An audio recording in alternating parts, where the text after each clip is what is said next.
आज मैं आपको मकर संक्रांति का महत्व, स्नान दान का पर्व मकर संक्रांति के बारे में कुछ बातें बताती हूँ। 14 जनवरी को मकर संक्रांति का पर्व है। इसे उत्तरायण भी कहा जाता है। यह आध्यात्मिक उन्नति के लिए बहुत महत्वपूर्ण पर्व है। उत्तरायण से सूर्य का रथ उत्तर की तरफ चलता है। यह नैसर्गिक पर्व है।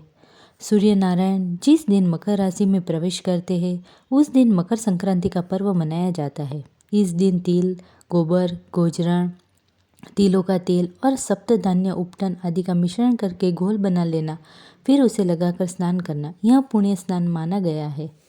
जो संक्रांति के दिन स्नान नहीं करता वह 7 जन्मों तक निर्धन व रोगी रहता है, और जो संक्रांति का स्नान कर लेता है वह तेजस्वी और पुण्यात्मा हो जाता है।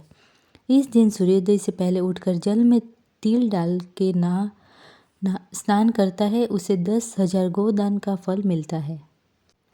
ब्रह्मांड पुराण में कथा आती है कि द्रोणाचार्य बड़ी गरीबी में जीवन यापन करते थे, किसी से कुछ मांगते नहीं थे।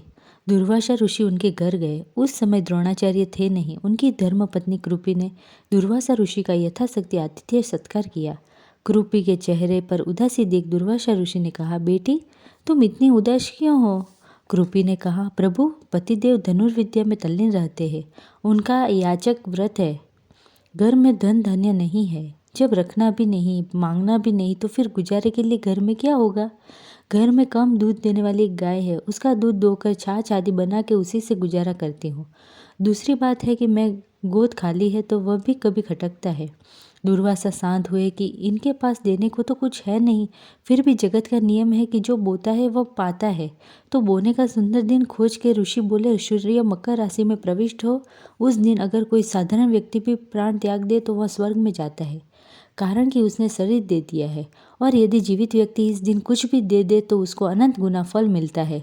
तो पुत्री, मकर संक्रांति के दिन कम से कम गोरस, दूध, दही, मक्खन जो भी तेरे पास है उसका तो सस्नेह दान करना।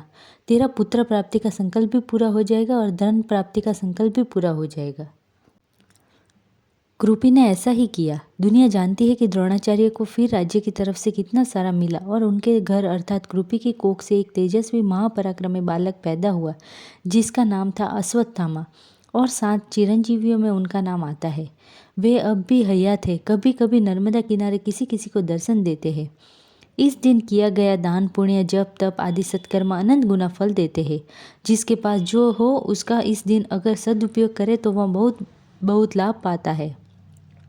प्रयागराज में इस दिन लोग स्नान, दान, जप, सुमिरन करते हैं, तो हमारे साधक भी इस दिन एकत्र होकर भजन ध्यान आदि करते हैं, प्रसाद बांटते हैं।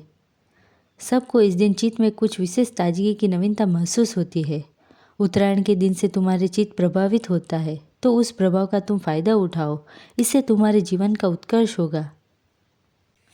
संक्रांति के दिन तिल गुड़ के लड्डू दिए लिए जाते हैं। सिंधी जगत में इस पर्व को तिरमुरी कहते हैं। इस दिन तिल व मूली खाई जाती है। गेहूं की रोटी का चूरमा भी खाया जाता है, और ताहिरी यानी मीठे चावल भी खाए और खिलाए जाते हैं। अर्थात जीवन में कहीं शुष्कता, कटुता आ गई हो तो उसे दूर करने और स्निग्धता, मिठास लाने वाले पर्व के रूप में इसे देखा जाए तो उचित है। आरोग्य की दृष्टि से भी देखा जाए तो जिस जिस ऋतु में जो जो रोग आने की संभावना होती है, प्रकृति ने उस ऋतु के रोगों से बचाने वाले फल, अन्न आदि पैदा किए। जैसे अब सर्दी है तो शरीर में जरा शुष्कता अथवा थोड़ा ठिठुरापन या कमजोरी हो तो मूंगफली, तिल आदि स्निग्ध पदार्थ इस ऋतु में हम लोग को मिलते हैं। तिल के लड्डू खाना भी ठीक रहता है। मकर संक्रांति को गंगा जी स्वर्ग से उतरकर भागीरथ के पीछे पीछे चलकर कपिल मुनि के आश्रम में जाकर सागर में मिल गई। गंगा जी के पावन जल में से ही राजा सागर के पुत्रों का